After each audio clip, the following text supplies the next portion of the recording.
উত্তেজনার মধ্যেই শেষ পর্যন্ত ইরানে পাল্টা হামলা চালিয়েছে ইসরায়েল। ইরানের ইস্পাহান প্রদেশে এই হামলা চালানো হয়। প্রদেশটিতে জোরালো বিস্ফোরণের শব্দ শোনা যায়। শুধু তাই নয়, ইরানের ইস্পাহান নগরীর বিমানবন্দরেও হামলা চালিয়েছে ইসরায়েল। হামলার পর থেকে ইস্পাহান, সিরাজ এবং তেহরান সহ বেশ কয়েকটি শহরে বিমানের ফ্লাইট স্থগিত করা হয়েছে। ইরাক ও সিরিয়া থেকেও বিস্ফোরণের শব্দ পাওয়া গেছে। তবে দেশ দুটিতে কি পরিমাণ ক্ষয়ক্ষতি হয়েছে তা এখনও জানা যায়নি। আন্তর্জাতিক গণমাধ্যম বিবিসি ও আল জাজিরা জানিয়েছে, ইরানের ইস্পাহান প্রদেশে বিমান ঘাঁটির পাশাপাশি কয়েকটি পারমাণবিক স্থাপনাও রয়েছে। তবে সেগুলো নিরাপদে আছে বলেও জানিয়েছে সংবাদ সংস্থাগুলো। একই সাথে ইরানের রাষ্ট্রীয় টেলিভিশন দাবি করেছে, তারা ইস্পাহানের ওপর আসা 3টি ড্রোন ধ্বংস করে দিয়েছে। ওয়ালটন ফ্রিজ কিনে অনেকের মতো আপনিও হয়ে যেতে পারেন মিলেনিয়াল।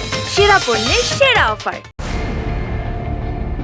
রয়টার্সের প্রতিবেদনে বলা হচ্ছে, গ্রিনিচ মান সময় 12:30টার দিকে ইস্পাহানের আকাশে 3টি ড্রোন শনাক্ত করা হয়। এর পরপরই আকাশ প্রতিরক্ষা ব্যবস্থার মাধ্যমে সেগুলো ধ্বংস করা হয়। এদিকে ইস্পাহান বিমানবন্দরে বিস্ফোরণের শব্দ শোনা গেলেও ঠিক কী কারণে এই বিস্ফোরণ ঘটেছে তা তাৎক্ষণিকভাবে নিশ্চিত করে বলতে পারছে না তারা।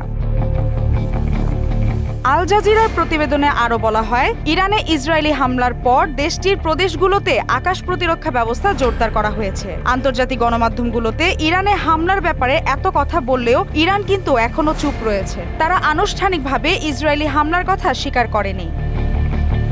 এদিকে ইরান ইসরায়েলের মধ্যে হামলা পাল্টা হামলার মধ্য দিয়ে মধ্যপ্রাচ্যে নতুন করে উত্তেজনা শুরু হয়েছে। মধ্যপ্রাচ্যেও সংঘাত ব্যাপকভাবে ছড়িয়ে পড়তে পারে এমন আশঙ্কা করছেন বিশ্লেষকেরা। সবকিছু মিলিয়ে বেশ জটিল পরিস্থিতি তৈরি হয়েছে।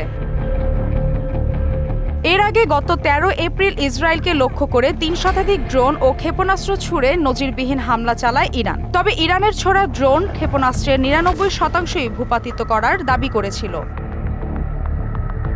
মালিহা চৌধুরী, মোহনা ডিজিটাল।